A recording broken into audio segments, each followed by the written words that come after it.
Ladies and gentlemen, welcome to Loreweek. Before I say anything else, I'm going to say something for the VOD viewers, both on YouTube and on Twitch. If you are J15951 or Loksy, that's Loksyi, please get a hold of me. J15951 put money towards a game that is no longer playable, and Loksy put money towards a game which I don't know which one it is. And I need, so I need that to be returned onto me, that this might be worked out. As of right now, both entries are removed from the list, which is why they're not there right now. We have a couple things to cover today, one or two. How come it's no longer playable? So, Fusion Fall was a MMO type thing that was shut down. So, like, it would be like trying to do a review of Asheron's Call right now, right? But Fusion Fall Retro was a fan-made project, which was actually donated for, which keeps it back online. Then that was DMCA'd, basically. They were told, quit it, by legal measure, so they had to pull it down. So yeah, it's no longer playable. Anyways, moving on. We do have a new Voot going on. And this new Voot is basically a round 2 of the previous Voot, for everyone who hasn't voted on it. So, the ongoing vote is between the ratio. Once we open the list again out of lockdown,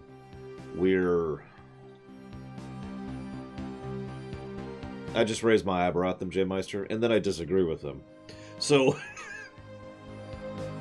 honestly, the vote is between whether the ratio of how many of those new slots, of the 50 slots, are yours, and how many of them are mine, and how many of them are SJ's.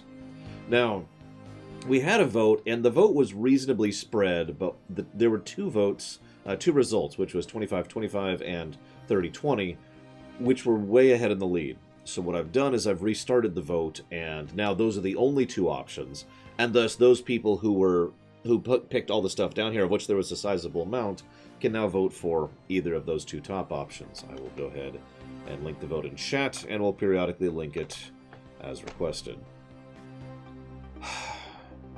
Thank you very much, as always, SJ, for the sub. Much appreciate. Thank you. I'll put that towards dealer's choice. I don't actually have that document up right now. I have the other document up. That's the wrong document. Oh my god. Sorry, I spent my morning frantically trying to watch the Ubisoft thing so I could be ready for it. On double speed. So I could have enough time to watch the whole damn thing. So, Voot, please. Make sure your vote is heard. Speaking of show news, I mentioned in 2 weeks the floodgates are opening for Ruminations. Now, I just want to cover that very briefly, and I'll be covering it next week as well, just to make sure everyone is aware this is possible. The way this is going to work is if you are a patron on Patreon, there will be a post on Patreon that will say, "This is the Floodgates post." In that post, you will respond to that post, saying what it is you would like to nominate for something for me to ruminate on the next coming year. You may only nominate movies. You may only nominate one thing. Period. If there's something that you're unsure about, or if you have a question about it, feel free to ask me in person or in private or whatever, and I will try to answer whatever concern you have. One thing I'm going to try, even though it's going to be a little bit more paperwork, is I'm going to have a system where you can put a sub or bits or direct donation towards a nomination instead of, like, a run for the stream. So, for example, SJNM just subscribed via Twitch just a few minutes ago, right? So what could happen is SJ could say, hey, I'd like to nominate Harry Potter 1. Yeah, Harry Potter and the Sorcerer's Stone. The Philosopher's Stone. Harry Potter and the Philosopher's Stone. I'd like to nominate this for a rumination. The movie, obviously. I'd say, okay, no problem. Now, the way that's going to work is I'm going to be keeping track of all that manually. That's why I said this is going to be a little bit more paperwork, but I have a system ready to go for this. And when it comes time to voting, SJ will get a vote because he put money towards a nomination. Thus, he will be considered someone who qualifies as having funded the show, and therefore can help pick nominations. Make sense? So that's the system we're going to go with. Again, that is opening up in 2 weeks. 2 weeks as of today. Thank you very much, Fife Nuhu, as always, for the sub. I will put that towards Shovel Knight 100% in just a moment here. That is only during the Floodgates period. Correct. You cannot do that right now. If you do, I will ignore you. We are not at the Floodgates yet, unless you want me to open it early and close it early, which I suppose I could do. But I'd rather not, because I'm super not ready for that. And we traditionally do it in August, so, you know, some people are already ready for that. So, that's how we're going to do the Floodgates this year. And, I guess the end. That's actually it for show news. Oh, actually, that's not true. I've been debating how to question this. So, all I'm going to say is that if there's anybody out there who wants to be involved in voice acting for the Lorewalker Theater, who is not already involved, what I require from you is I require you have access to Discord. You have to have access to at least a decent mic. Now, I'll talk about that in just a second.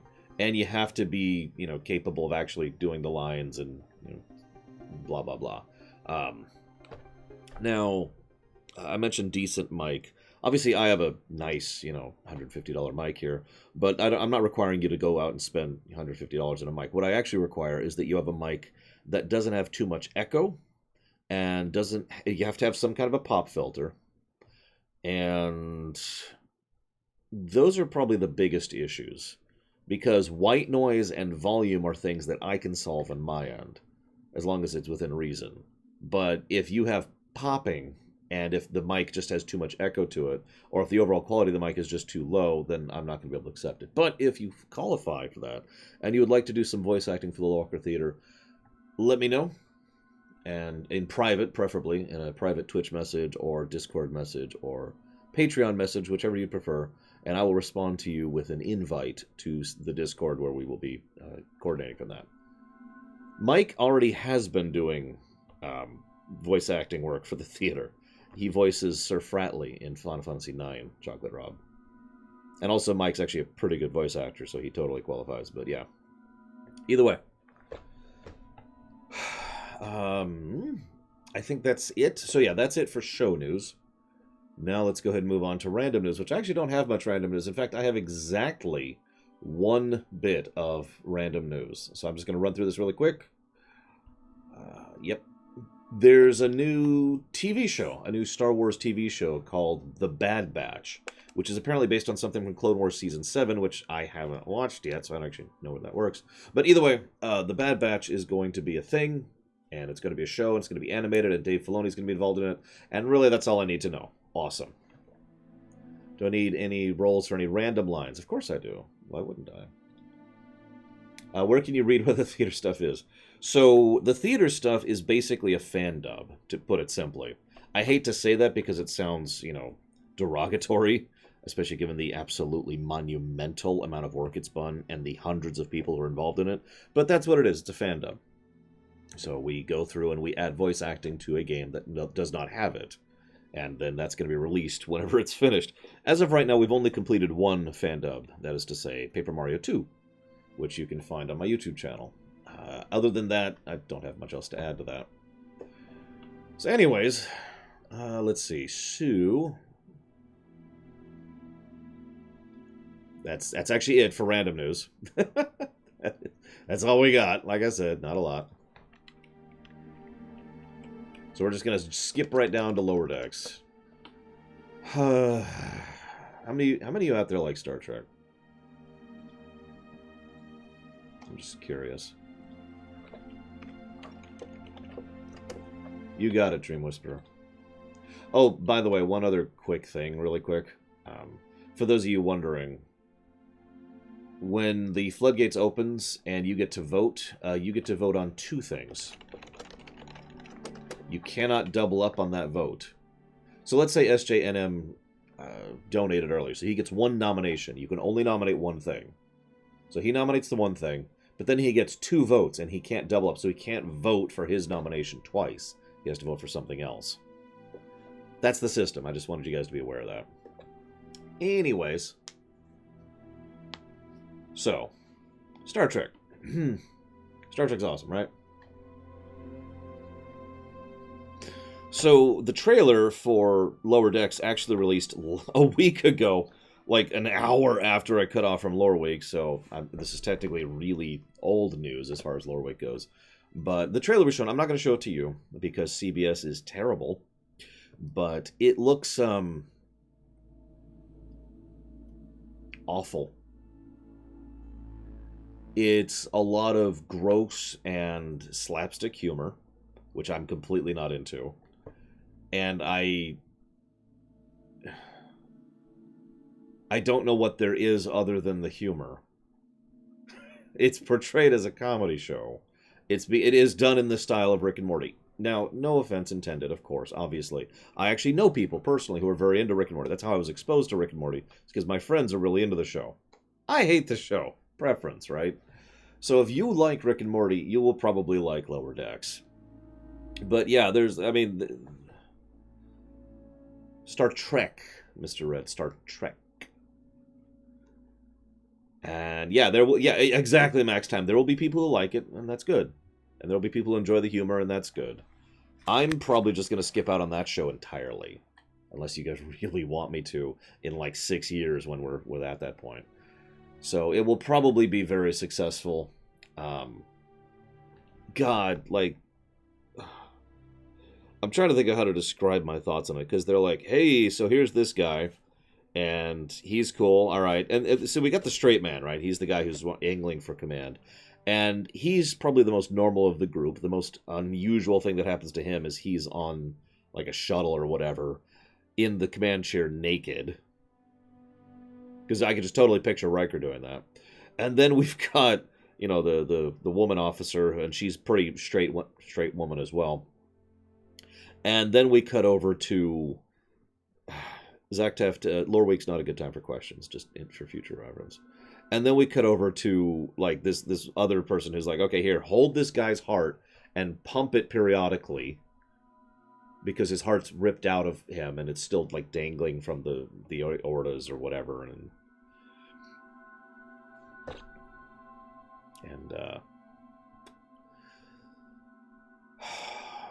I don't even know where to begin. I really don't. And their whole shtick is we're losers and we're nobodies and we're nothing. And I mean, that makes sense. It's the Lower Decks. I love the idea of Lower Decks. I love the episode Lower Decks, which is a season 7 episode, I think. But this just, I can't put into words how much it doesn't work for me. And I do want to make a point, though. There's one thing I did want to actually make a point on. It's not the fact that it's Star Trek. I just want to say that. I've had that accusation leveled at me. Recently, actually, but also in the past. You know, oh, you just don't like it because you don't think that fits for Star Trek. Whether I think that fits for Star Trek is not a question I even care about anymore at this point in my life. What I care about is if it's good fiction, regardless of whether it's Star Trek or not. So if this was just some random sci-fi show which had nothing to do with Star Trek, I would still be incredibly disinterested in this, because it just looks wonky. Now, that being stated, here's the really strange part. From what I understand, take this with a grain of salt. From what I understand, it's going to actually be canon. Now, if you don't understand why that's a strange statement, it would be like trying to say that Family Guy is canon with Breaking Bad.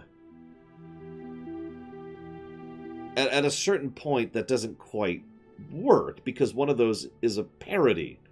It's this humor joke show, and the other is a very serious show. Now, I'm not saying like all of Star Trek is some super gritty drama, but I mean, have you seen Discovery Season 2 or Picard, for example? Forcing those two things... Yes, Simpsons is suddenly canon with X-Files. I'm just sitting here going...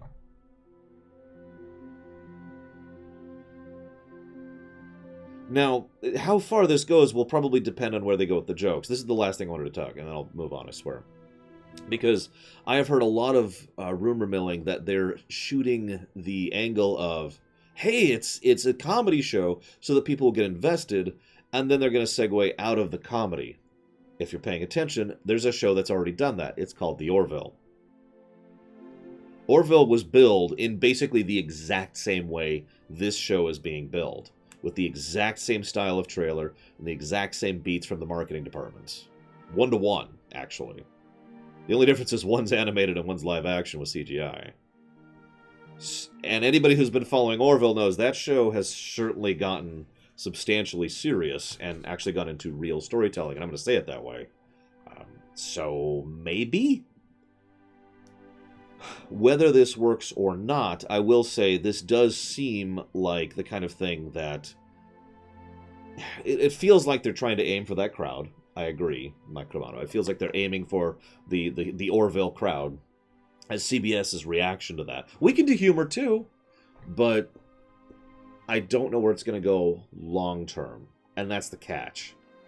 So, zero interest to start with. I am going to kind of keep my ear to the ground on that one and sort of watch it as it comes out. And by watch it, I mean watch news about it. I'm not going to actually watch the show. I'm not getting CBS All Access for that. That'll be ridiculous. We'll see. We'll see. I hesitate I hesitate to blast it because, you know, it could turn into something good, and Lord knows we've seen that happen before. But I see nothing that inclines me towards being interested in this so far, other than The Orville, which is a completely unrelated show. Anywho, moving on.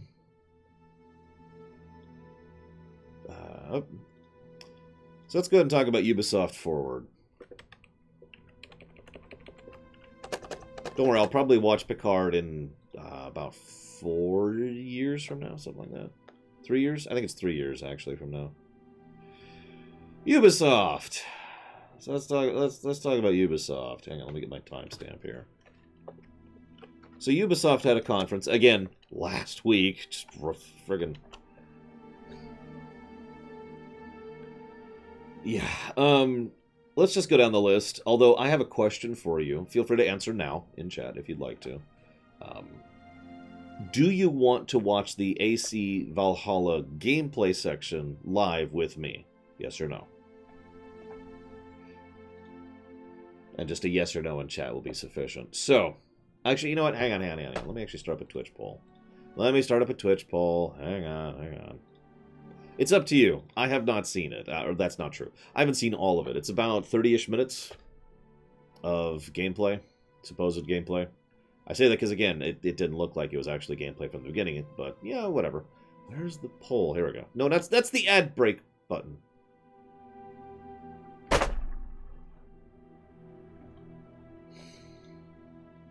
So the ad break button is here. And the poll button's right here. I hate this new interface so much. Okay, so let's just start the poll.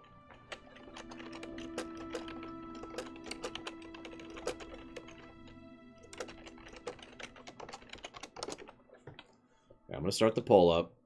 We'll start up for, say, 5 minutes. That'll probably be plenty of time. What does it do? It plays an ad. It plays a 3-minute ad. We got 2.5 minutes. So for those of you still with me, there's the poll in chat.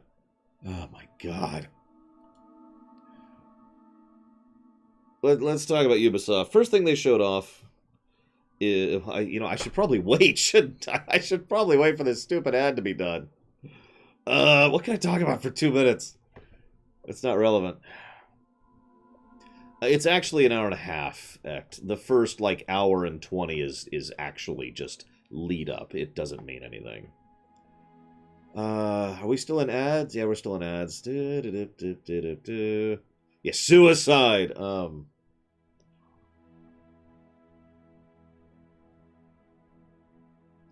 Talk about Lower Decks jokes. Oh, God, but I don't want to. It looks so crap.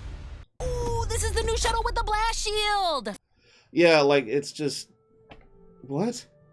And, it's just... Well, this is kind of what I mean by gross humor. They're in the shuttle. I'm not going to show it to you because CBS is CBS, and they're in the shuttle, and there's just cups of ramen noodles smeared, tipped over. So noodles and soup are smeared all over the console. Does that make sense when it comes to gross? Obviously there's gross when there's people vomiting, which is a thing, and there's holding the person's heart. I mentioned that. Yeah, there's the scene where she's just holding someone's heart. But there's just random gross, weird, just like there's this section where you have to clean out the way. Here, listen to this. Listen to this. Hang on, let me unmute it for a second. I don't understand the decisions here. Listen to this. Let's see what I got assigned. Holodeck waste removal. That's Klingon prison stuff. And so she has to remove the waste from the holodeck. What? Like, this is what I'm talking about when I'm talking about just how weird and unkempt and blech that it is. Which is also something I don't like about Rick and Morty, funnily enough. I mean, there's zombies, too. No, seriously, there's actually a sequence where they're running away. The main characters, not the Lower Decks characters, are running away from zombies, and it's just okay. Also, the ship looks redunculous. If I could just be blunt. The ship, I mean, the Oberth is already kind of a crap ship, but you should see this thing. It is so stupid looking. Like, I'm trying to describe it accurately. I'm going to fail at it, because it's like this ship that... Hang on, let me see if I can get a good shot of it here to share with you. Nah, I probably shouldn't even risk it. It's like there's a saucer, okay? And then there's the nacelles. And then there's a thin strip connecting them. And then there's a section down below. Hang on, let me find a really good shot of this stupid thing. Because this is just the dumbest looking show. There we go. Okay, well, this doesn't get it across, though. Hang on. Come on, pan down, pan down. A little bit more. God, it was there for like half a second. Okay, here. I'm going to kind of show you it really quick. Let's see. That should be here. There you go. You see this thing? Do you see this stupid thing? Look at this. So there's the saucer section. And then there's like the engineering section. How do they... And before you say it, yes, I know they have transporters. That's a dumb answer. Oh, transporters are out. Well, I guess everyone on the engineering section is stranded. It just... Look at this thing. Like, I'm all for stylistic ships. Really, I love ships. You know that. It's just, what the crap am I looking at? Ah. Yes, the show's animated, which I'm actually in favor of that. I think we should see more of that. It's one of the reasons I've been so in favor of the Star Wars animated shows. There's simply so much more you can do with animation with less cost and less problems. You can show more effects, you can show more aliens. You don't need to do 3-hour makeup calls for someone to show up to do one line. You can have characters in the background without actually having to have the actor on set, etc., etc.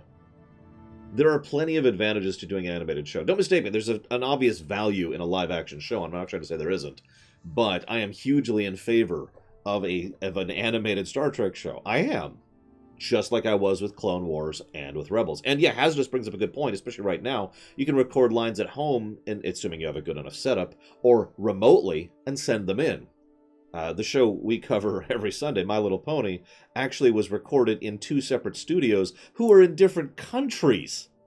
And they were still able to do that, just to give an idea of the advantages here. It's just, what is this crap? Here, by the way, this is what the art style looks like. This one screen. Actually, you know, honestly, hang on, where was the earlier bit? I was showing off with the stupid. Give me a sec. Oh, where was that? It was like destruction of the world. Oh wait, this is a new shuttlecraft. Yeah, here. There you go. This scene right here encapsulates the whole show right here.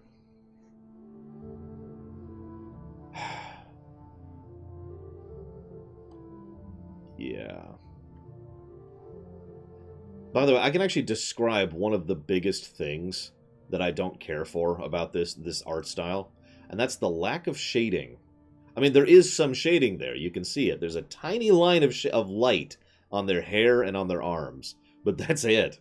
The lack of shading does not work for me there at all. It's weird. Yeah, it's very flat looking. It's almost South Parkian, except it's not trying to be a joke. Because that's a joke in South Park. Yes, the angry guy is me, and the girl is the show. Now, again, this is just my opinion. I don't want to dismiss anybody who thinks this looks awesome. I'm sorry. It's just... Oh, in case you thought I was joking, by the way, I just want to show you this scene where she's literally holding the guy's heart. On the off chance you thought I was joking, she's literally holding a guy's heart, and she's being told to pump it. So, enjoy. Anyways, the answer is yes. So we should be done with the ad break now. Let's go ahead and get back to our regularly scheduled program. What the hell was I talking about? Oh yeah, Ubisoft! God! Let's get a new timestamp here. Let's get a new timestamp here. There we go. There we go. Oh my gosh. So, the Ubisoft conference happened, and we will be showing off the Valhalla thing later. I'm not pressing it again. First, we have Watch Dogs, which I've got my note. I should put my notes over here so I can see them a little bit better. Watch Dogs, Legion. The more I see about this game... Oh, awesome, Zillow. The more I see about this game, the better it sounds. I'm legit excited about Watch Dogs Legions. I am. Like, it looks cool. I'm curious how they're going to manage certain things, but this actual trailer they showed a couple of little insights into how the format of it's going to work. They actually showed us a little bit where the briefing scene was going on, where you get your next mission, and it cuts to the guy who says something, and then it cuts to your character, and then it cuts to him, and he says something different, and then he says something else. And then they rewound a second, and he said something, and it was a different character who said a different line. Then he said a different line, then he said the static line. And that's how they're going to do it right there. There's going to be occasional acknowledgement of the fact that you are a different person in cutscenes, but for the most part, it's going to be the same story. Now, as weird as this may sound, I'm in favor of that, because actually having a completely different narrative for the 50 different types of characters you can play would be insane and not possible. Having it so that it acknowledges your character in cutscenes, while at the same time, you know, being the same narrative, is a good thing, because if nothing else, it means we're actually going to have a frickin' story. And I'm sorry, I can't play a Ubisoft game without a story, and I'm going to relate a story about that in just a second. So, woo, you know, that's cool. I'm with that. We found out a little bit more about the narrative. It's not just the oppressive government. There's actually two villainous groups we're going to be going up against. One is a PMC, which was hired by the government to crack down on London, and they're going way overboard. In fact, they are actually kind of taking over the city from the government, because PMCs are evil, murder for hire, etc. And then we have a crime lord who is also a slaver. So she's just kind of horrifically evil. I mean, like you do. Okay, so we learned more about that. Like I said, I don't actually have much to add about that. The format looks like your typical Ubisoft format. You find intel by doing stuff, you know, like missions or captures or whatever. And then you have missions themselves, which have certain objectives and multiple paths to do them. And there's collectibles and all sorts of things and blah, blah, blah, blah, blah. Now, I don't mind the Ubisoft format. I just want to say that. I don't. I know it gets a lot of flack, and well-deserved flack, because just about every Ubisoft game has the Ubisoft format. The catch for me is there has to be a good game in that format, right? Assassin's Creed 4 is a good game. It is a Ubisoft game, but it is a good game. I actually liked The Division after it was patched, and I had fun playing through that. I actually like Ghost Recon Wildlands after it was patched a little bit. Both of those games also follow the Ubisoft format, although Division follows it a little bit less, but it's still there, right? It's still the same skeletal structure of game design. So I don't really mind the fact that Watch Dogs Legions will, once again, be doing this. Oh yeah, Hazardous does bring up a good point. I've played both Division and Ghost Recon Wildlands with friends, so, you know. I should just beat Ghost Recon Wildlands again last night, so that's my second playthrough of the game. Make of that what you will. It was for a new friend who'd never played it, and he was interested, so Pax and I played through it with him again, and it was his first time. We 100%ed it. It was fun. Oh, I will, Zactef. Just give me a second, because I want to talk about that. Anywho, so they showed off class-based gameplay. Now, this actually looked kind of legit. So the way it is everyone has the same core abilities, you know, the same basic hacking, but everyone has completely different abilities based on their class. That's the kicker, and that, I think, is probably the best way to make this work. Because this is how they make it so you can recruit everyone, but really there's like 15 classes. And anyone you recruit will slide into one of those classes of people. They showed off a few of these, actually more than I thought they would. I'm going to ignore those for a second, if you don't mind, so I can keep my train of thought here. So they showed off Construction Worker, which is going to be an up-front and close melee who can hit like a truck and has access to certain, sewer area kind of thing. They showed off the Drone Operator, who is designed to stay at a distance and kind of take over, modify, and have drones. They showed off the Albion Operator. This one actually looks really cool. It's if you manage to... Albion's the name of the PMC.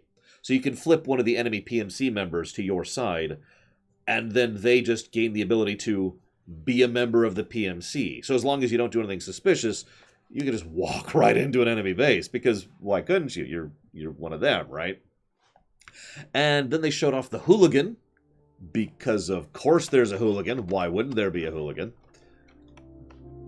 And the Hooligan was actually an interesting one, because the Hooligan looks like it doesn't have anything really going for it, other than the fact that he can just completely ignore damage and beat the crap out of things. He basically is a berserker. The downside of the Hooligan is he's also drunk. Or she, whatever. They're drunk, which means not only are they going to have issues, but they basically don't have a lot of HP, and they can be brought down pretty quickly. And the final one, to get back to my notes, which is right here, now that I'm not distracted, is the Hitman. And the Hitman is, of course, a fun one. Because the Hitman, it's not like Agent 47. It's more like it's the gun. It's the gunner. It's the person who has a weapon and can beat the crap out of things very quickly and efficiently. That's what you play when you just want to kill your way through a mission. I really like... Yeah, it's the John Wick class. I really like this approach. This is actually something I was talking about just this morning in Discord, about how you can make a build based on having a variety of classes you can switch between and choose between, rather than having each individual character be the kind of person that you can build into a different thing. And this kind of sounds like what they're going with this, because once you recruit people, and then they're in your roster. So once you start a mission or once you go around, you can just switch between who you're controlling and say, okay, I'm going to go through as the grandma, I'm going to go through as the hitman, I'm going to go through as the operator or whatever. And the way you get new classes is you recruit people out in the wild, which sounds really, really fun. Yeah, you can, as Javan says, you can make a team focused entirely on stealth and have the hitman be there in case, whoop, we got spotted, time to kill, kill, kill, kill, kill, right? Like I said, I am legitimately excited. I really am. Now, I made a note. I said I was going to bring up a Ghost Recon thing, and I made a note about this. First of all, this game comes out late October this year, so that's awesome. And for those of you paying attention, that's news, because they've been talking about Legion for a couple of years now, and they've just keep kind of pushing the release date back, or they didn't even have a release date. They just kept saying, it'll come out eventually, it'll come out eventually, it'll come out eventually. Now we have an actual release date, which is good, because now we finally have, a confirmation that this game is actually going to come out. There was some worries there for a while that Legion was not going to come out. So, woo! And yeah, death is not a game over, which is something I always approve of in game design. I shouldn't say always. I like in game design. Last thing I want to talk about, though, is Ghost Recon Breakpoint. See, here's the thing. Ghost Recon Wildlands has a story. The Division has a story. There's a narrative there. There's characters. There's arcs.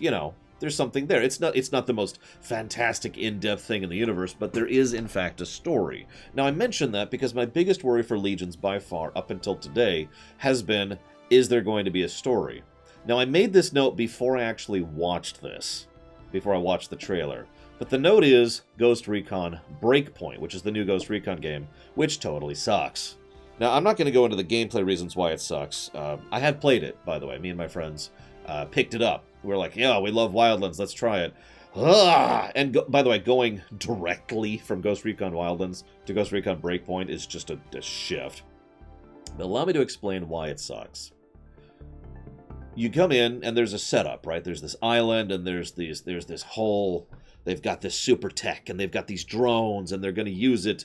And there's this disenfranchised ex-military who feels like the government has done him wrong, and so what he's going to do is he's going to use his super secret weapon in order to destabilize the entire world to make things better for soldiers. And if that sounds familiar, it should.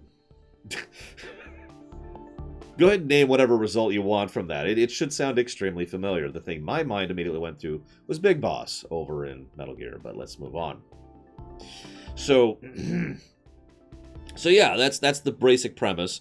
And you land, and then, oh my god, we've been betrayed, and it's Walker, he's been behind it, oh my god, no, this is such a shock, even though it's been in all of the trailers, and in fact, there was even a mission in Ghost Recon Wildlands setting this up.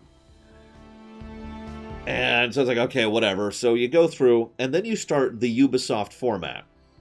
Here's the catch. This is why I mentioned my earlier point. You need to have a good game under the Ubisoft format for it to be good. Breakpoint is not. Here's what Breakpoint is. So once you get to that point, you get to the little rebel base, and you're ready to go.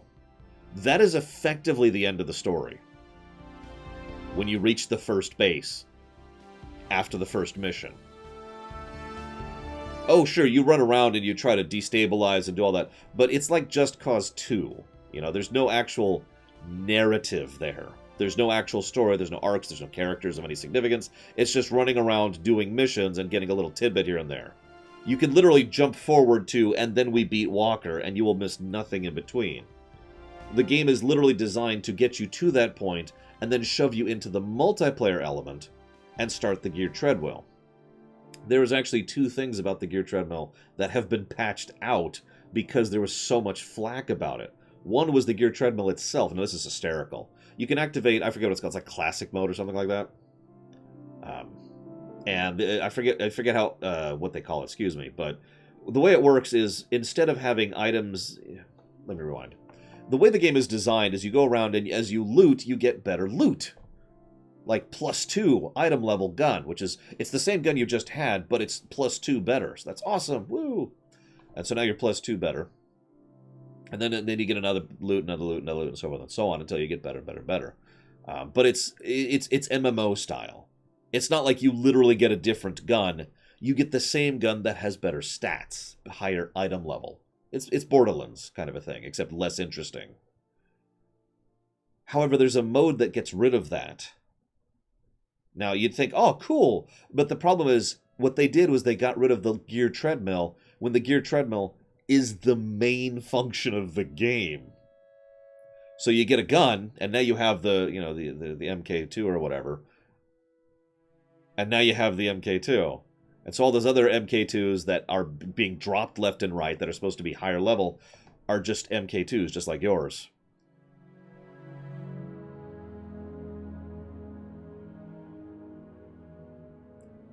The second thing they did was they patched in the ability for the AI teammates to run around with you, but only when you're alone, which is the same problem that Wildlands made, actually. So that you don't... Because otherwise... Now, if you don't understand what I mean by that, what I mean by that is you were forced to group up until that was patched in.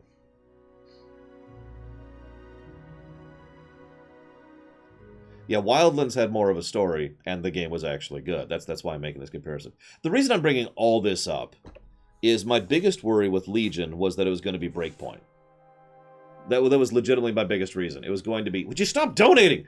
It was going to be this thing where you have... You give it a premise, and then you're dropped in, and then treadmill. And nothing of substance. And that was my biggest concern by far when it came to Legion. However, that being said, looking at where things are going and looking at this trailer, it looks like that is not the case. I'm willing to say that this is actually probably going to be an actual game with real narrative, real gameplay, and something of substance to it, rather than just an excuse to make you spend more money, which is what Breakpoint is. Fingers crossed.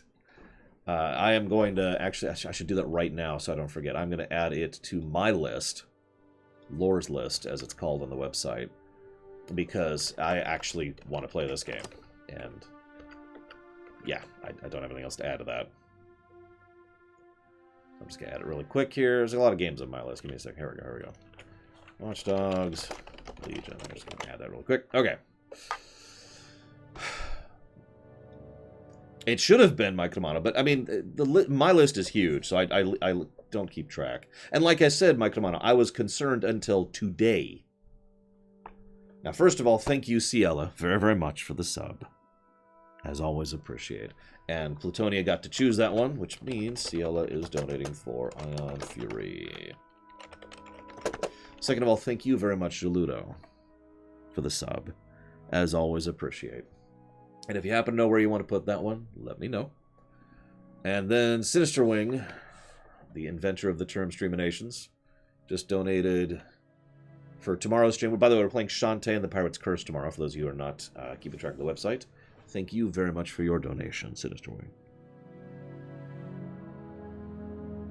As always, appreciate. And I will put that towards HOM 5.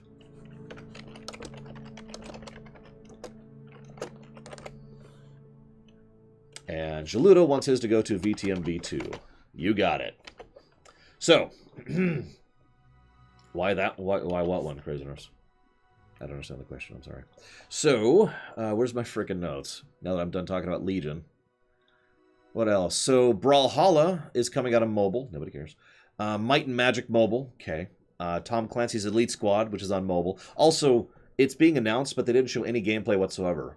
Can I just say I hate that? I mean, hear me out for a second.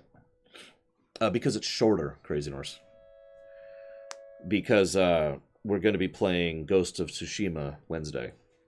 So I need a game that I can squeeze into 2 days. And Trials of Mana is not going to be squeezed into 2 days.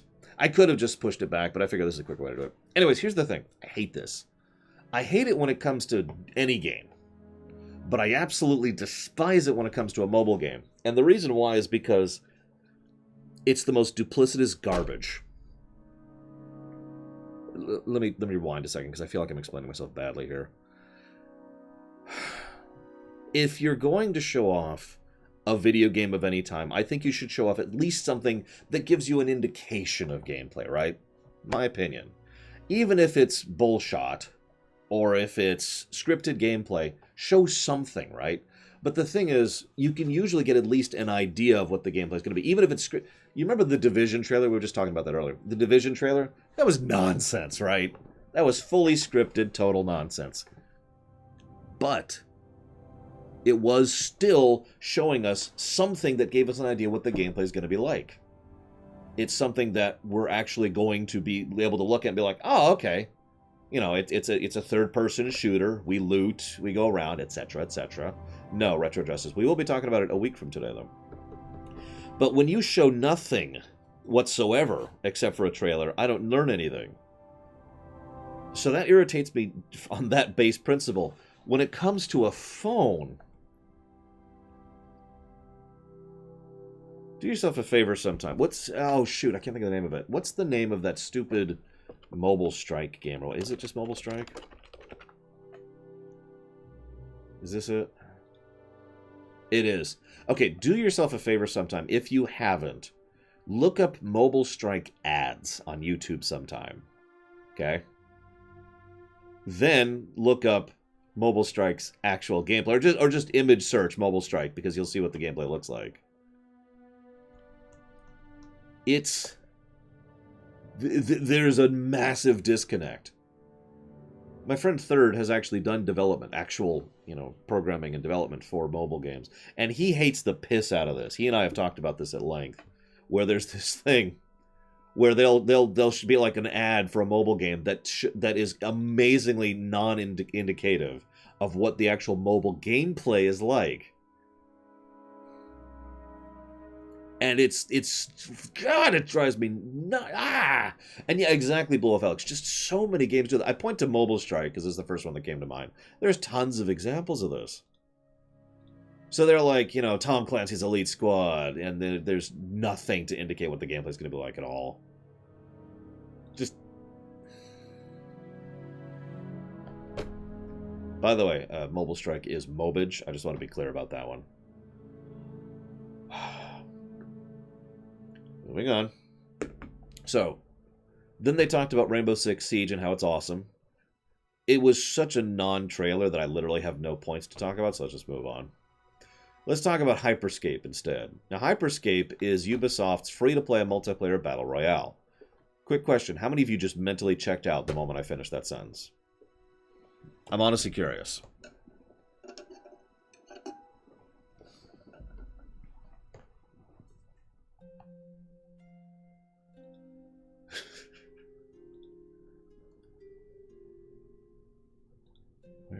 There it is.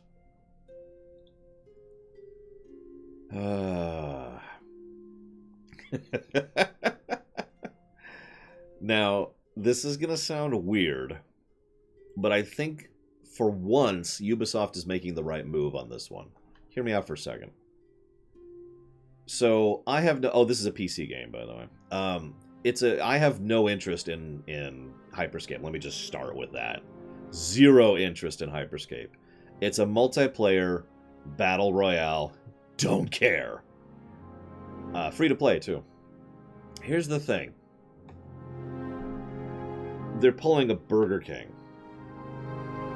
For several weeks in a row, I have been making fun of Amazon, because what Amazon has been doing is making a game they're doing two. There's an MMO they're making, and there's a multiplayer Overwatch clone they're making. And both those games are freaking carbon copies of the games of those games of their standard. There's nothing that distinguishes them. There's nothing that pushes them out. And we got into a discussion about this because someone in chat pointed out, well, I mean, how else do you get into the market? And my response was, you be Burger King. This is quickly becoming a lorium. So let me explain that, though, for those of you who weren't there for that discussion. Way back in the day, the way Burger King really managed to push itself into the market, in a market that was already controlled by things like McDonald's, was Burger King had a gimmick that separated themselves. They were still a burger joint. They had fries, they had a drink, but they had a gimmick. Make it your way. Now, I know some of you remember this back in the day. This is a really big ad push, and it was this huge thing, because back in the day, you couldn't do that with McDonald's. If you ordered a Big Mac, you had a Big Mac.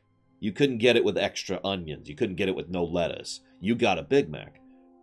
Burger King, you could customize it, and they had a system for that, and that was their whole advertising push. That gimmick pushed Burger King onto the market and actually got them a foothold in an otherwise saturated market. That's how you do that. You either get lucky, you have a ridiculous amount of money backing you, or you have a gimmick that distinguishes you. So, what's the gimmick behind Ubisoft's game? Twitch integration and mutators. So, yeah, I don't want to get too much into the specifics, Crazy Norse. I wanted to talk about that specific thing.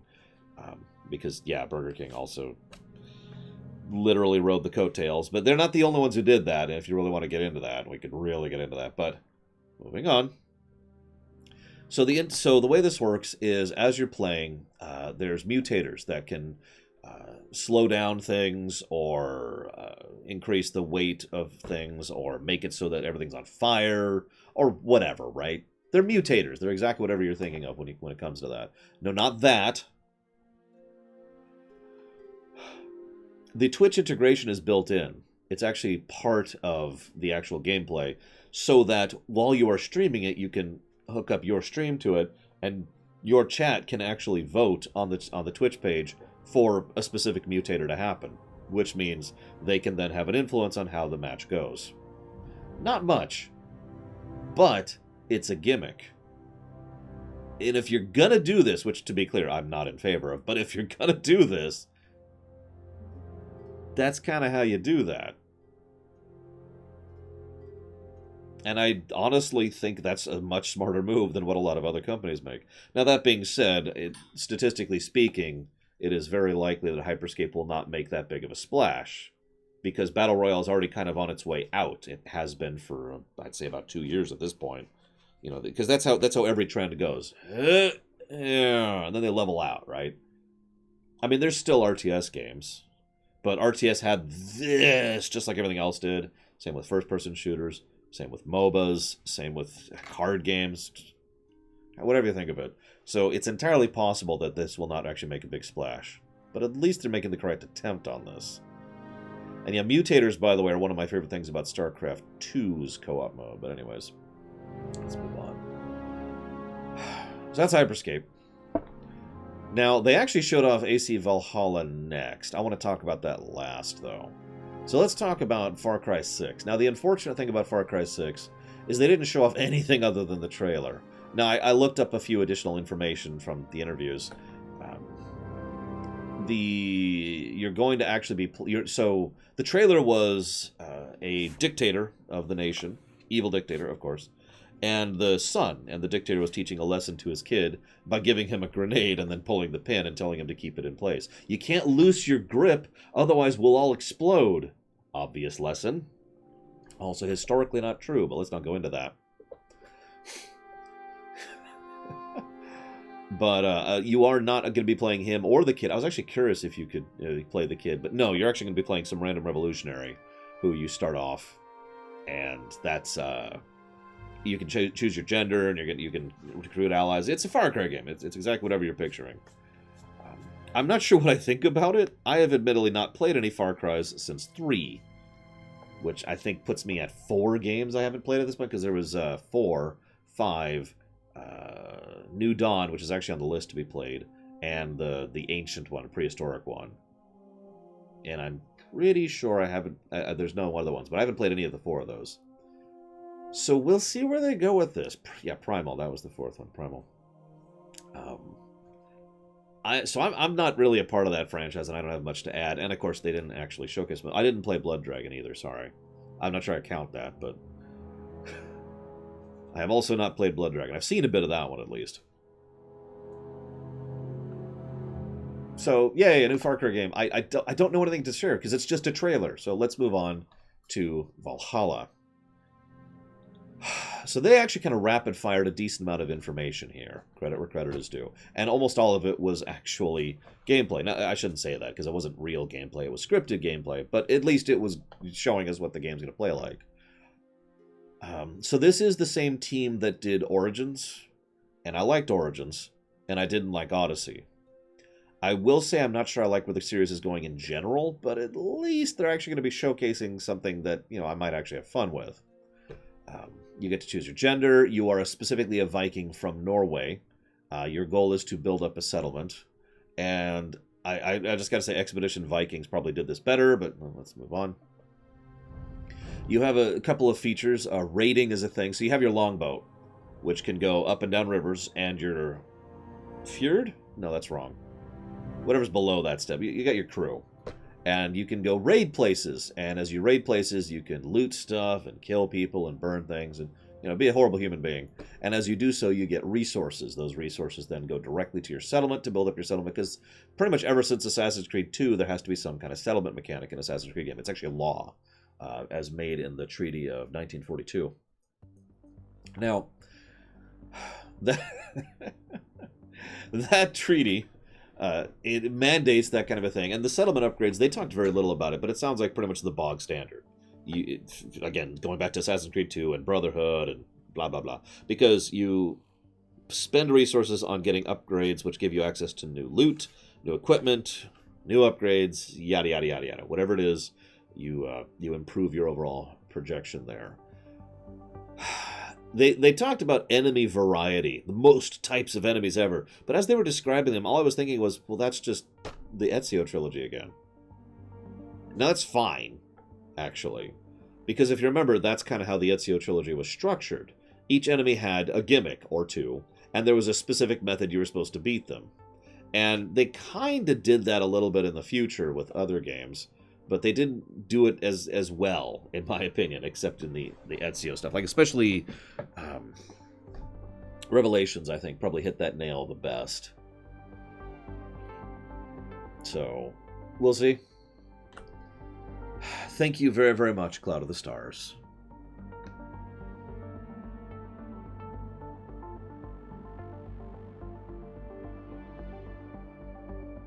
As always, appreciate your support. Thank you. But all you said was it's a secret, and I don't think it's a secret once it's officially announced, and also I don't know what the secret is.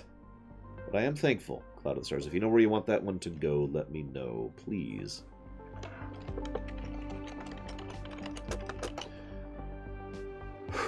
So, there's a new bar, another health bar, which they didn't talk about. I assume it's a stun bar, because they kept talking up the fact that you can now stun enemies in addition to kill enemies, which I'm guessing that's where that works, you know, like a stamina bar kind of a thing. You have 3 bars as well, one of which is a build bar and 2 of which are spender bars, so we'll see exactly where that goes. And you do have a stamina bar yourself, which, I mean, Dark Souls, which I hate, but let's not go into that. Your eagle is playable, woo. You get Castle Assault. They didn't show much details in the way of details about that, but they did kind of show the fact that you have the ability to figure out how to, you know, go around the walls. You can just smash through. You can try to climb them. You could try to burn them out. Whatever. They didn't talk about the modern story, which is probably a good thing because I'm not going to spoil, but all I'm going to say is that the modern story completely lost me. In Origins, really, but it got actually worse in Odyssey. So we'll see where they go with that. And I don't want to sound too negative, but vomit. I guess that is being pretty negative. But you guys said you wanted to see the actual gameplay. So I haven't actually watched this yet. So we're going to switch back down to the thing we were just at, right here. So let's see what we got.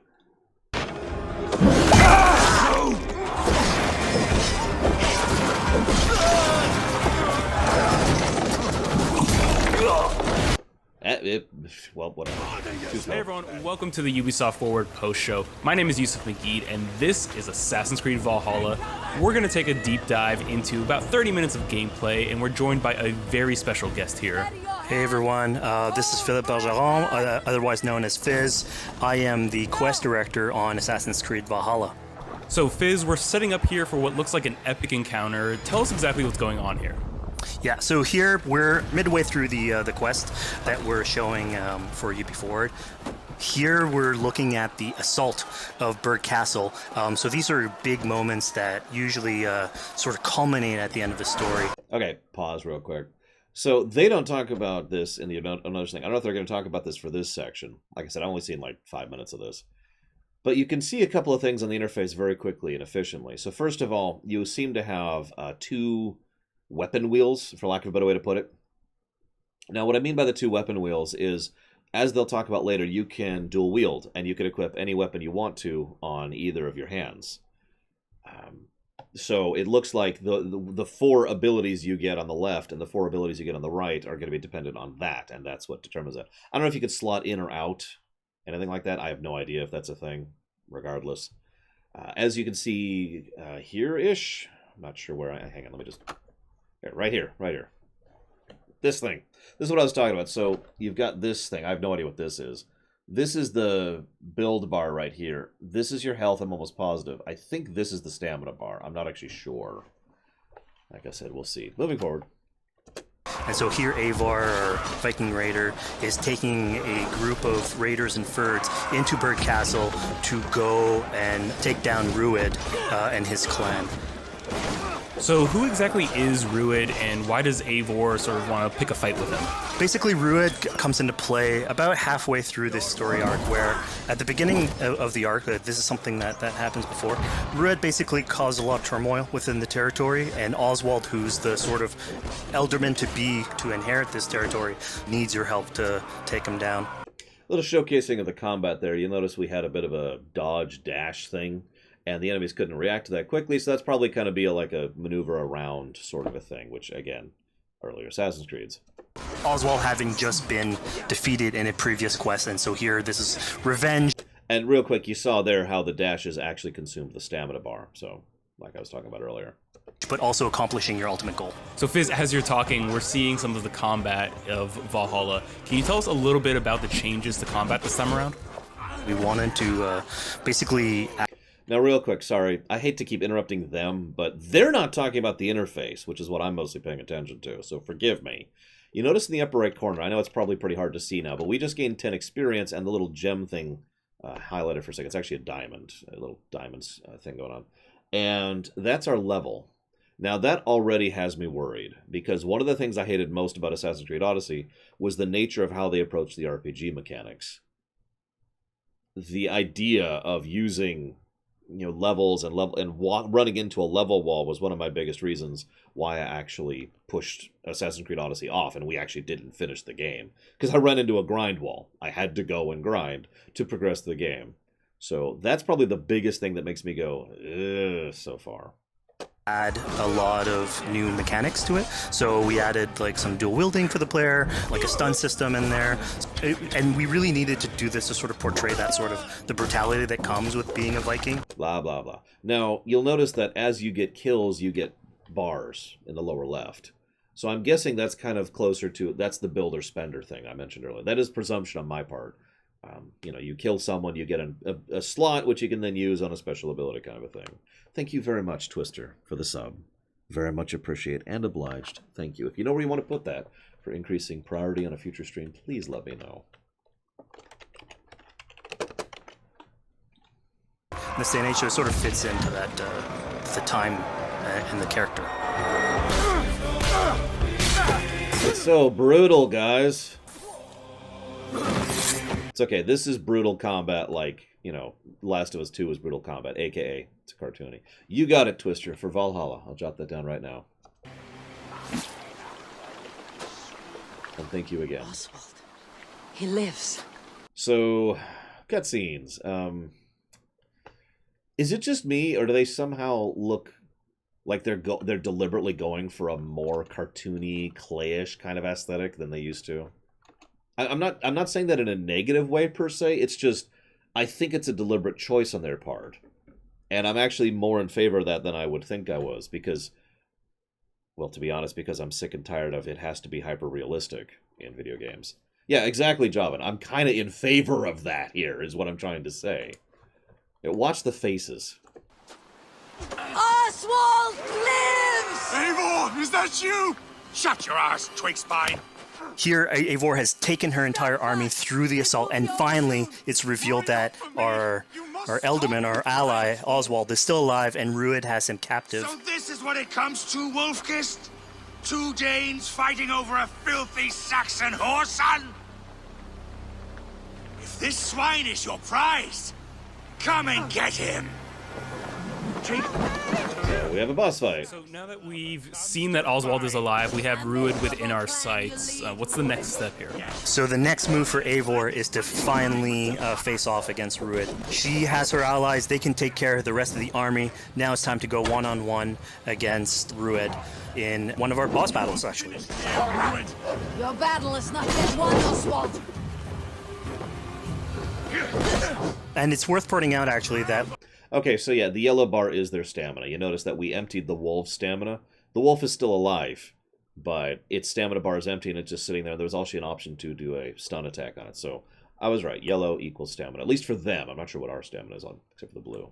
Here what we're showing is the player going and facing off against Rued aggressively, but we tend to always have to support a 360-degree approach in these things. So the player could have approached this a little bit more stealthily and gotten at least like a good critical hit on either Rued or his wolf, and so you can play this a little bit more strategically if that's your...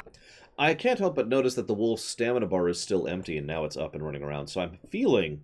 This is an interesting choice. I'm feeling like maybe what's happening is you empty the stamina bar, and they're stunned for a bit, and then that's it. You get one shot at stunning someone, and that's the end of that. Play style. Because see, the wolf's just running around just fine right now. But also his pet wolf, right? One of my preferred it's dead. strategies is to eliminate the wolf first, just focus fire on him. Real quick, you'll notice she just did a bow attack. You'll notice the bows, like right here-ish above me, are still at 31. I know it's probably hard to see, but it's still at 31. So that's not the ammo counter, which is what I thought that was. I'm not sure what that is now. It takes at least one opponent out of the... Oh, also, I think this is our level. You notice it's up to 8 now. I'm not sure. We'll see. Combat. Now, Rued will have extra abilities that come into play if you do eliminate his wolf, but I think having one opponent less in the battlefield makes for a good strategy in the whole. For all your efforts, only the cold dark of Niflheim awaits you. Okay, that used arrows, so maybe I'm just an idiot, because now she's down to 29. Alas, my destiny. See, 28. That fate will not be 27. met today. Why doesn't they should be roomed, wolf-kissed? Made thralls, not treated as equals. We are better than this. Than all of them. Do not drag me down to the sewage you wallow in. Yeah, it could be a Estes Flat kind of a thing. We just had Dane fight tooth and nail for a sanction. Hang on, I want to see one section really quick You again. Here. throw in with these wastrels. Opponent out of the combat. Now, Ruud will have extra abilities that come into play if you do eliminate his wolf. But I think... Yep, that was a heal. having I just one saw it opponent right there. less in the battle- And that's also something I assumed. Okay, sorry, that was going by very quickly. So, that is a heal, defined. But if you'll notice, when he successfully got a hit on the enemy, he gained some stamina back. It was only a small amount, but it was only for a second there. I thought I noticed that earlier, and I did. So it looks like you can gain stamina back just by chilling or by successfully hitting the enemy. That might be a good design choice, the increasing flow of gameplay thing, you know, the Doom 4 kind of thing, right? Field makes for a good strategy in the whole. For all your efforts, only the cold dark of Niflheim awaits you. Valhalla is my destiny. That fate will not be It also met looks like today. hits increase the build bar, not just kills. Made Which makes sense for thralls, boss not treated fights. as equals. We are better than this. Than all of them. Do not drag me down to the sewage you wallow in. Also, we don't use our hidden blade at all this whole fight, which I'm not sure what I think of that. We do have it. It's on our left arm there. You throw in with these wastrels? These arrogant swine? Eivor, no! He should be tried before God, a lawful assembly. All right, so we've defeated Ruud, we freed Oswald. What comes next? I won't have Oswald, my in reign this case, begin until prefers blood spilt for that is needed. Ruud to be kept alive. He's a And so moron. you basically have to choose, are you going to go against his wishes or stay true to your nature? So we have this choice to make, but before we get into that, I want to rewind a little bit because we just did this big, grand assault, but Eivor couldn't have done it alone. Horse stamina. She clearly had to recruit some folks along the way, get some troops, get some allies. So let's actually rewind and see how we went about first gathering those troops. There's the experience again, upper right. So when coming up to an assault, it's a game of numbers. Eivor can go into pretty much any location and be a stealthy Viking, eliminating some of the assets, which ultimately would be a strategy. You can do that, and you'll have some of the ingredients or of the assets there that will have been sabotaged, but you still need an army. So here what we're seeing is Eivor going around the countryside and raising what we call a fyrd, which is the men and the women of the territory who come up and fight in the name of a king. So here Eivor is going around and trying to convince people to fight in the name of Oswald to finally take down the oppressor that is Ruud. Defending East Anglia, defending you. Will you not do the same? What? Die in defense of a lost cause? Yeah, so she's really using like the image and like the leadership that Oswald had, what he meant to the people in his name. She's going to recruit these people. Pretty words, Dane. But the men of Theovard have their own battles to fight. So we're told by this Reeve that there are troops, there are allies that he could add to our cause, but first we sort of need to do him a favor, is that right? Yeah, so obviously these people have been run down by Ruud and the impact he's had on the territory, so I think a lot of these people have sort of lost hope. And so you need to show them that there is hope. And so here Eivor is basically helping them take back one of their prized locations by taking a couple men and raiding a nearby township. So let's put that into proper terms. That sounds like a build-up payoff thing, which I'm actually kind of in favor of as an idea. To explain what I mean by that, here's your target. You can do side quests to make the target easier, or you can go do the quest. There's a bunch of games that do that kind of system. I'm not sure if that's exactly what it is, but that is what this sounds like. We have to go do a side quest to get this guy's aid in the main assault. But it doesn't sound like we need this guy's aid in the main assault. I'm not sure. That's the thing that will really sell it for me. If you have the option to do it the hard way, right, rather than the build-up kind of a thing. God, even WoW does that with Alterac Valley, now that I'm thinking about it. But anyways, moving on. Basically taking it back for the people and showing that there's a reason to continue fighting, and then get them on your side. If you want to challenge Weouts. Difficulty.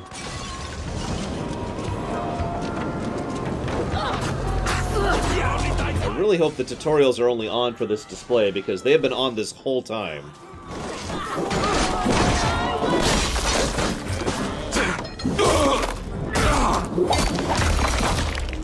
Brutal. When Eivor does this, obviously you have access to a full suite of abilities. So again, the improvements that we've done to the fight system. You have some brutal axe throwing in there. You have archery or like range combat abilities in there as well. So really, again, like depending on what your playstyle is, you can customize your loadout and go in there how you wish. I keep watching the lower left bar to see if he's ever going to spend those little pips. I haven't seen it happen yet. Fizz, we just saw this giant pulse go out. What exactly was that? So that is what we call the Odin sight. The Odin sight is basically our interpretation of the eagle vision from previous games, and we thought it was good to sort of bring that back. It's basically Eivor's intuition. It's how she perceives the world. When player uses that, it'll highlight basically interactive objects, like things that will bring her an advantage. So we'll have arrows, like health consumables that are in there. So it really is like a good way of sort of understanding the world and showing you like things that you can go and touch. Yeah, I mean, speaking of things we can touch, gained wealth. This awesome new weapon. It's something we wanted to play with on Assassin's Creed Valhalla, where we have fewer weapons in the game, but you can... Hold up. The tooltip that just showed up is actually interesting to me. Rations. When your health is full, food is stored as rations and can be used when low on health. So that's the healing items from earlier. And that's actually... I kind of like that idea. That you can just pick up food and, like, immediately eat it as soon as you pick it up. So it's basically a health bubble, right? To use a Diablo term. Or, if you happen to pick it up while you're already full, it slots in and you basically get a potion now. That's kind of a cool idea. I like that.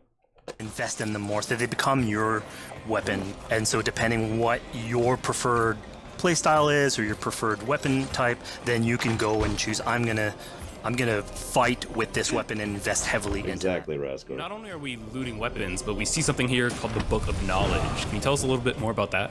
They unlock skills for the player. So here you can see that. This is our first look at the skill trees. So we've got hang on. What do we got here? So we've got abilities and skills, which are apparently different things. If you look at them, that's hard to read up there. Inventory, world, and quests. So, okay, abilities and skills. This is the abilities tab. Abilities are learned through the Book of Knowledge. They are powerful fighting moves that can be used during battle at the cost of adrenaline. I'm guessing that's the pips I keep pointing out. Some focus on melee, others focus on rage. Up to 8 can be assigned at once. Yeah, that's got to be the pip spenders. That's got to be. The Valkyrie dive that has just been unlocked. We have these... Okay, that skipped by very quickly, but I can read quickly. What that just said was, if you get a book for a skill you already have, it improves the skill.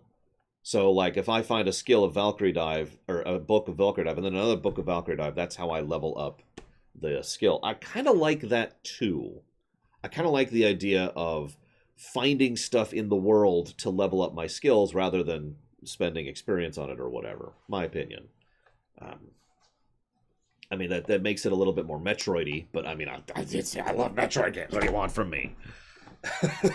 Thank you very much, Venom, for the sub. Very much appreciated and obliged, as always. Thank you. If you know where you want to put that one for increasing future priority, let me know, please.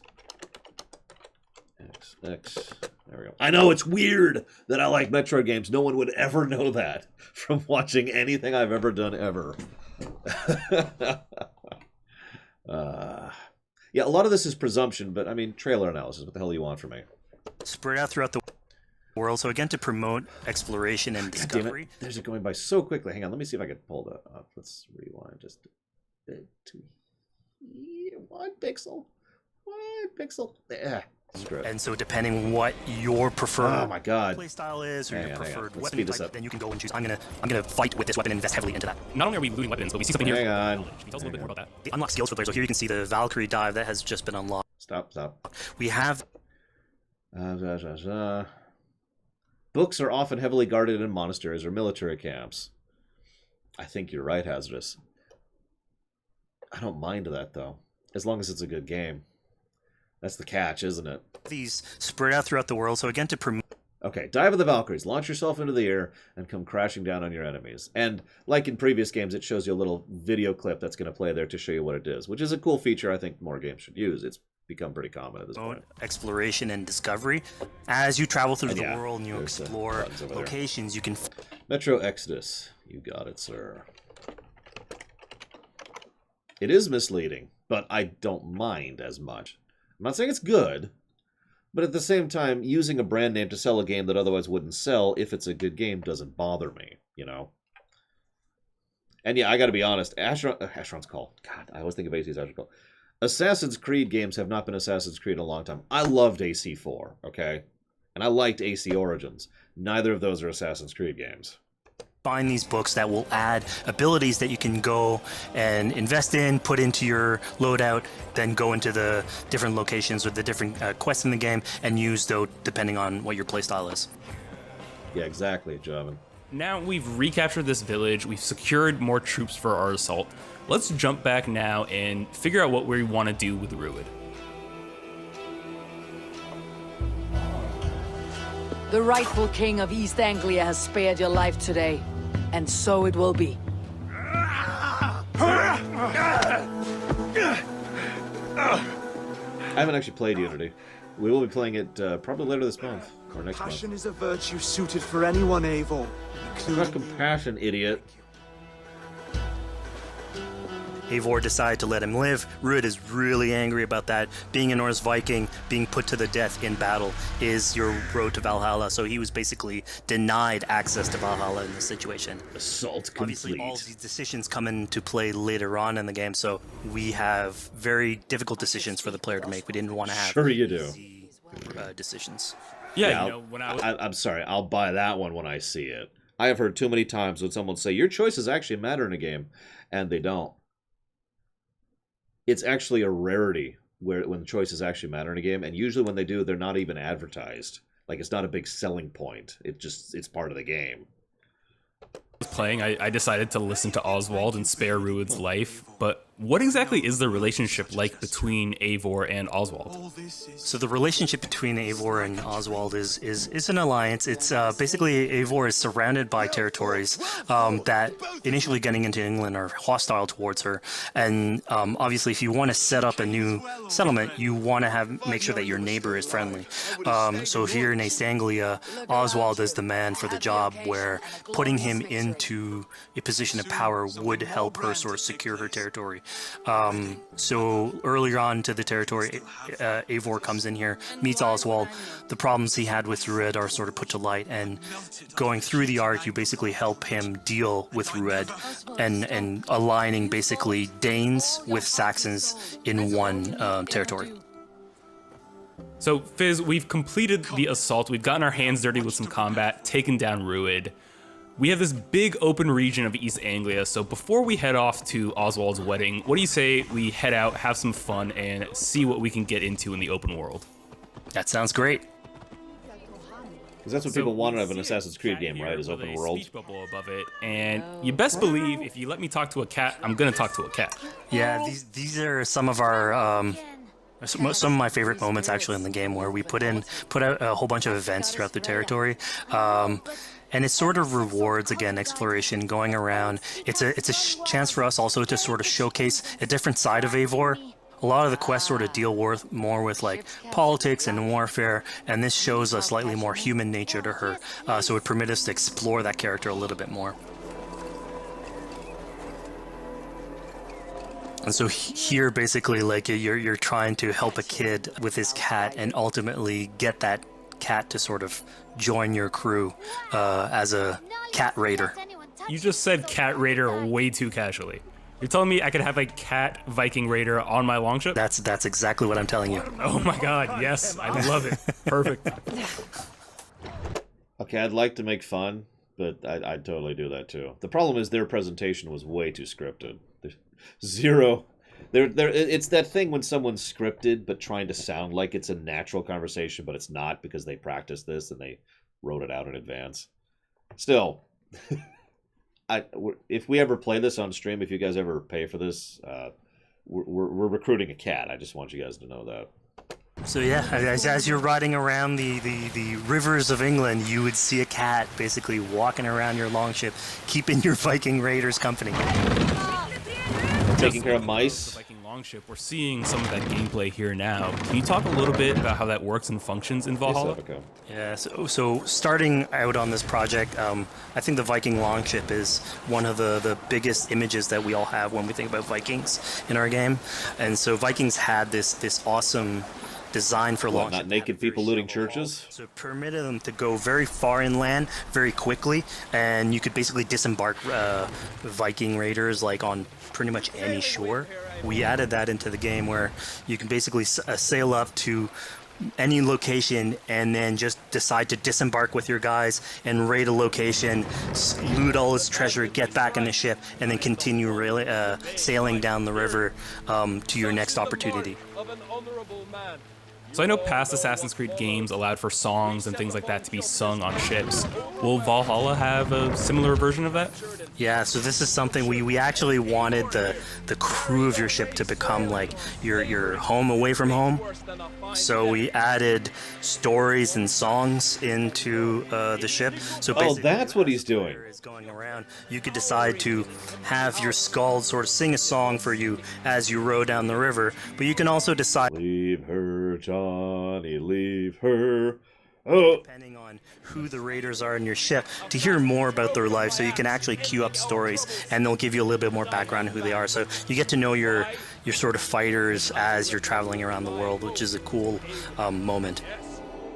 I did like that in AC4, So legit. here we're seeing a bit of a different view. Because I like shanties. We had this on previous Assassins where you would like ride on your horse and you could pull out, have the horse sort of follow the track. We have a similar thing for the ship where you can put up your sails. It's cruise control for the ship, so you can pull back, take in the scenery. That was actually a feature I liked in Assassin's Creed Origins.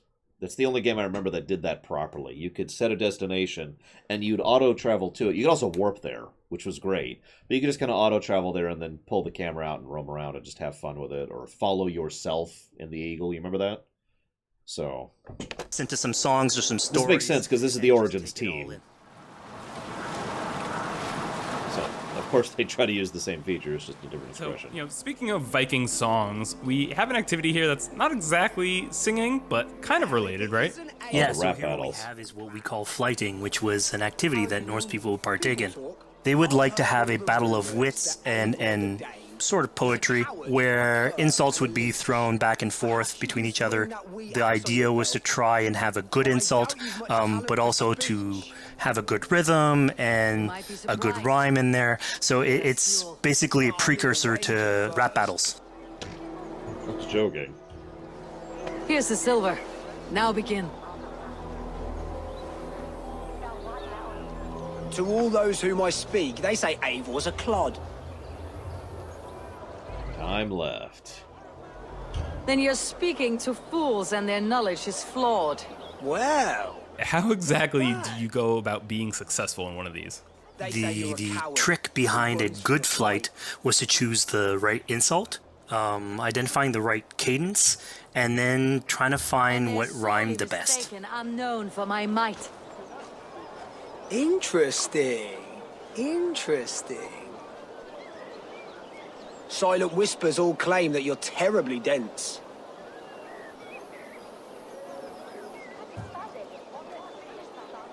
Then you've clearly misheard them. My wit is immense.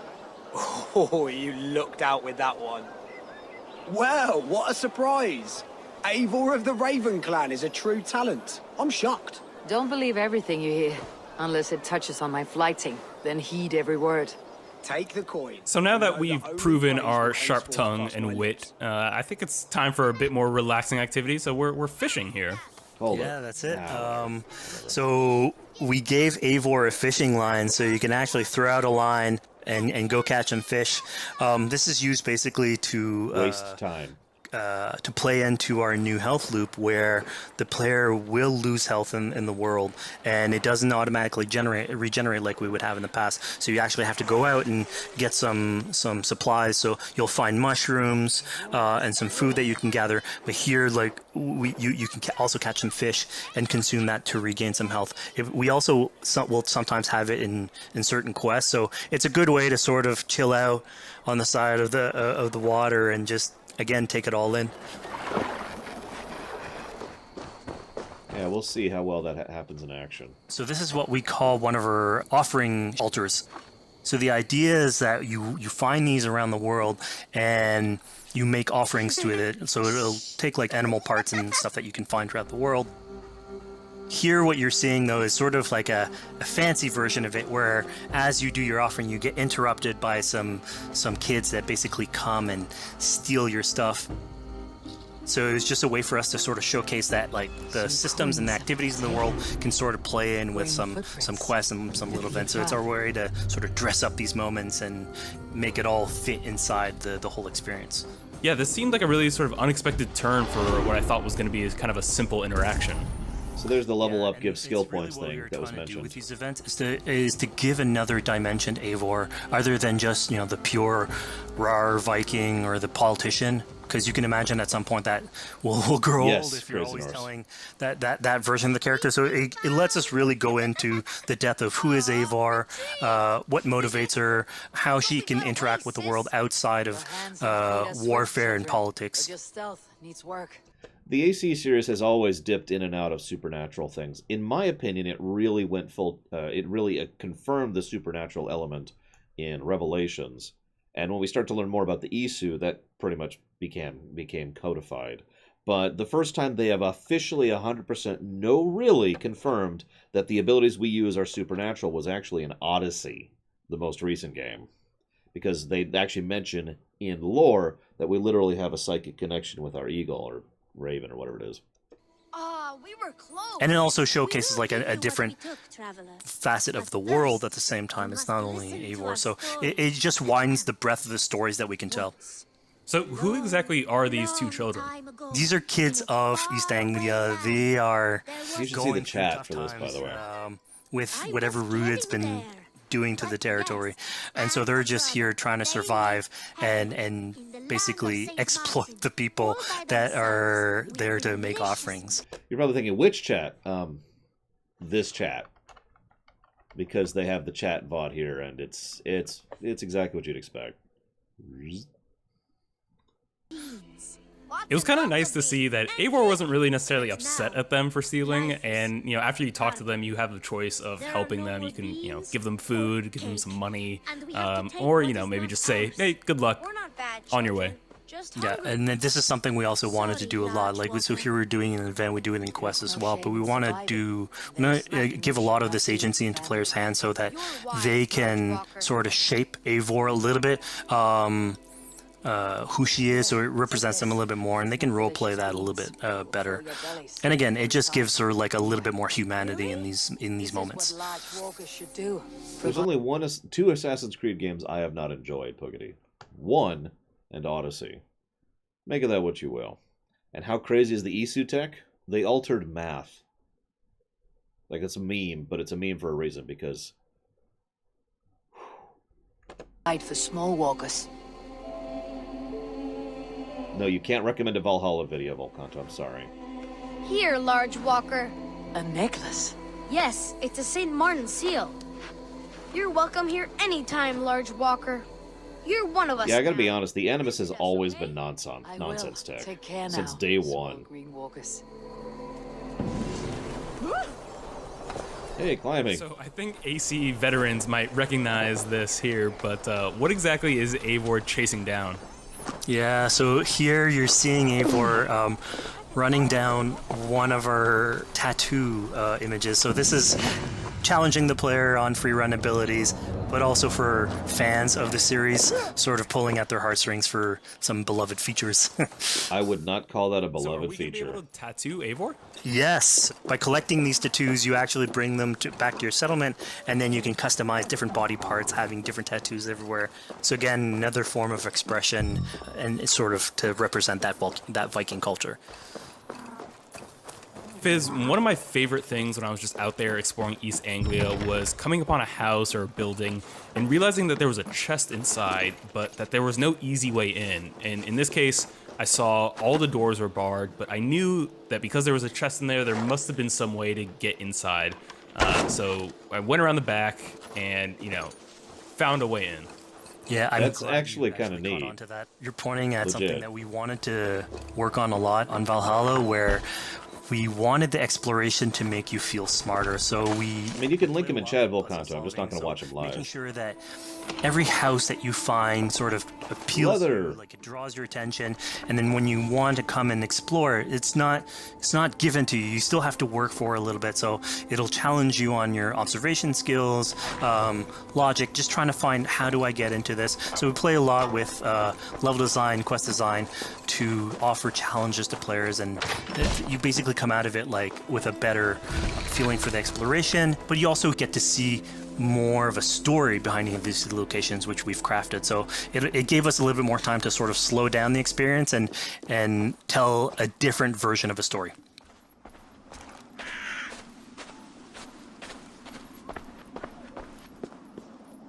A poor victim of someone's fury. Yeah, I mean, speaking about exploration and just finding things out in the world, I was that's just neat. wandering and came across this clearing and found this kind of morbid altar.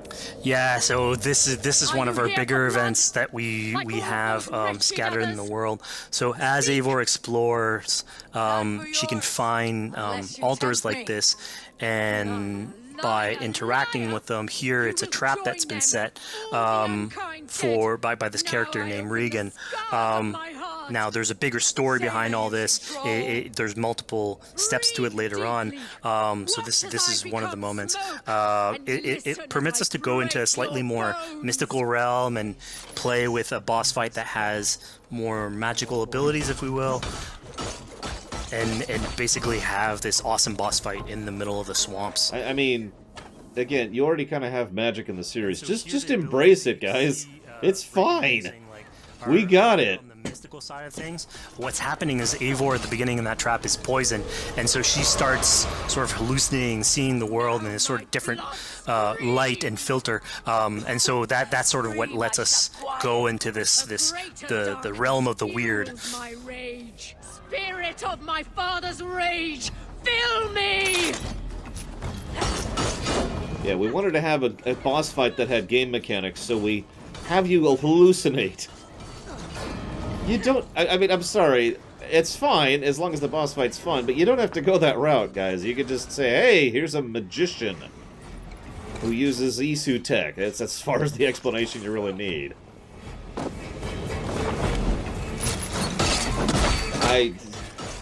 Enough is cracking and punching. Let rest your demons. So we just saw here that Regan belongs to something called the Daughters of Lyrium. Yeah, that's correct. By finding the other Wait, daughters, what? you'll get a little bit more backstory on who they are, so we don't want to spoil, but it's still...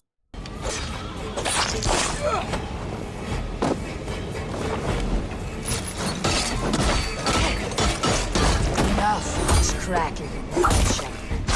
Let rest your demons. So we just saw here that Okay, that's what it was. Sorry, I actually missed it because I was looking at chat. In the lower right, if you look at there, East Anglia Mysteries, it's a progress bar for how many things you've done in the region. I thought it was like a rep bar or something, because I saw something like that earlier. Regan belongs to something called the Daughters of Lyrium. Yeah, that's correct. By finding the other daughters, you'll get a little bit more backstory on who they are, so we don't want to spoil that too much.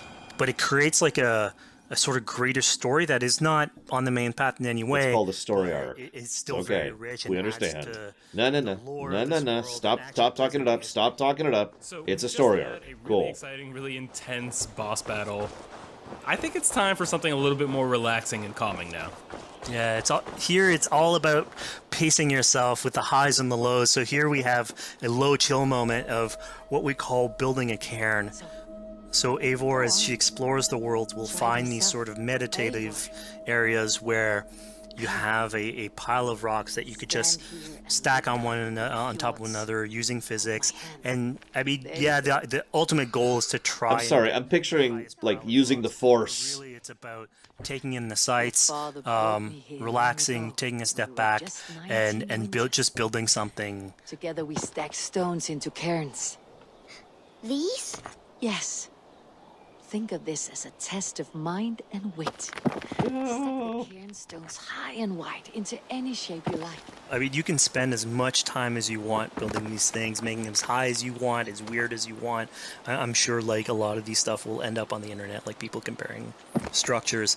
And the cool thing is that once you've built it and you decide to get out of it, it sort of stays there. And so that's yours, right? And until the moment where you come back and you want to build a new one, it's sort of cool that we were able to give that to players to express themselves. At this point in the demo, we've explored East Anglia, we've met some children, we've broken into a house, we fought a boss, we built a cairn.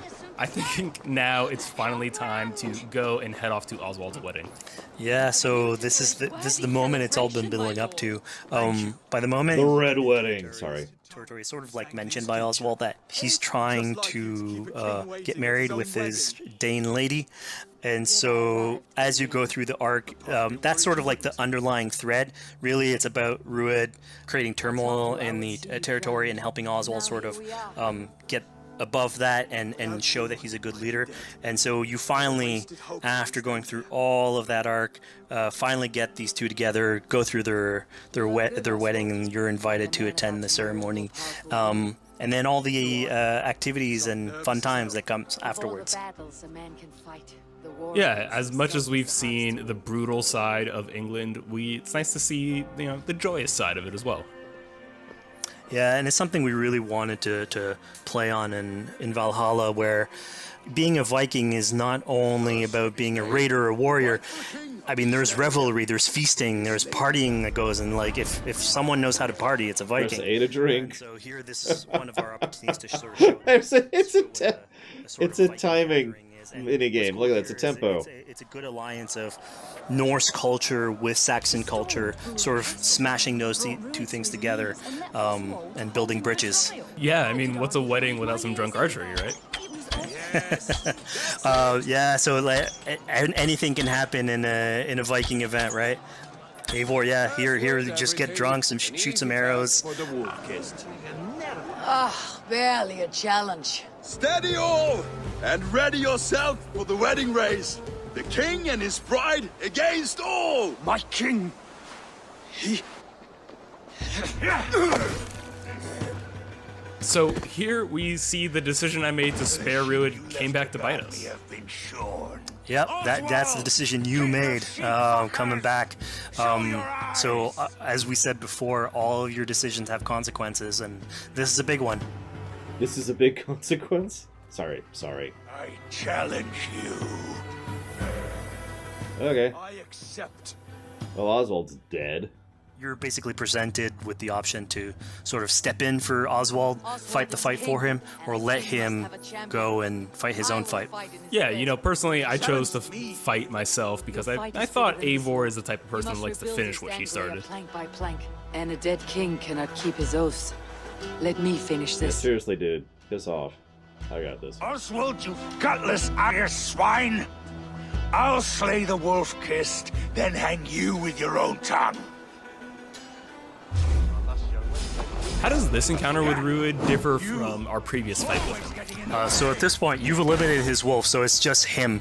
And so he's angry at this point, and so he will start using his big gun abilities like fairly earlier on in the fight. So it's way more vicious, way faster. There's less strategy. He goes literally swords blazing at you. And so this is a fight to the death. I mean, like the last one could have and indeed should have been.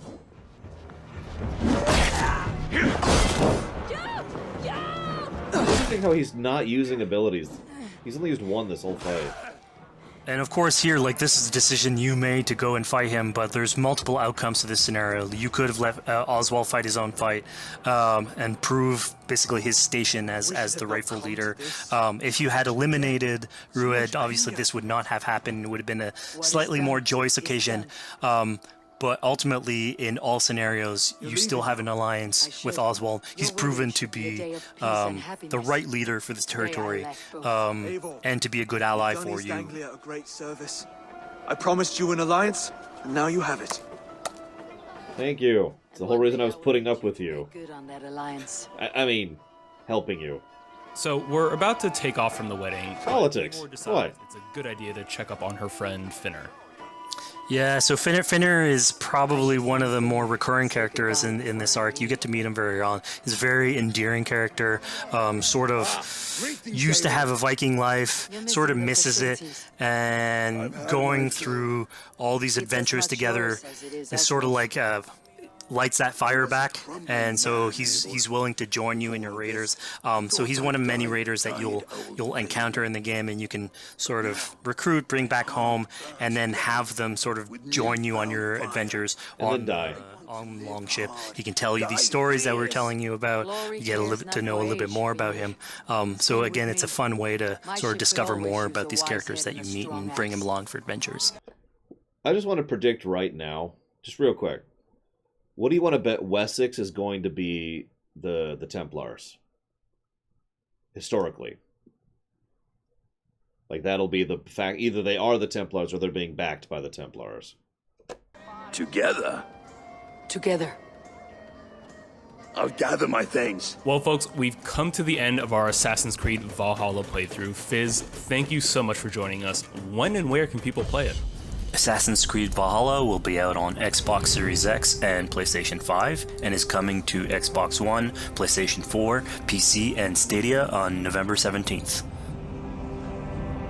Here to hear, guys, on Stadia, the best way to play. I mean, the Templars were in Origins, just they weren't called that yet, so that's kind of whatever. Ladies and gentlemen, that's been Valhalla.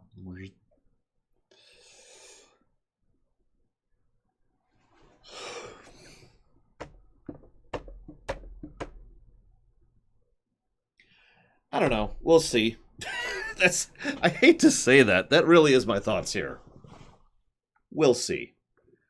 Now, I'm one of those people who doesn't mind just another Assassin's Creed game. I talked about that when going through Assassin's Creed Rogue, if you'll remember.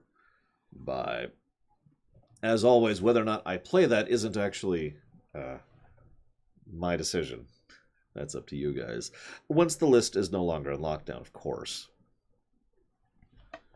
With that, we are done with all our Loreweek news. Thank you for joining me.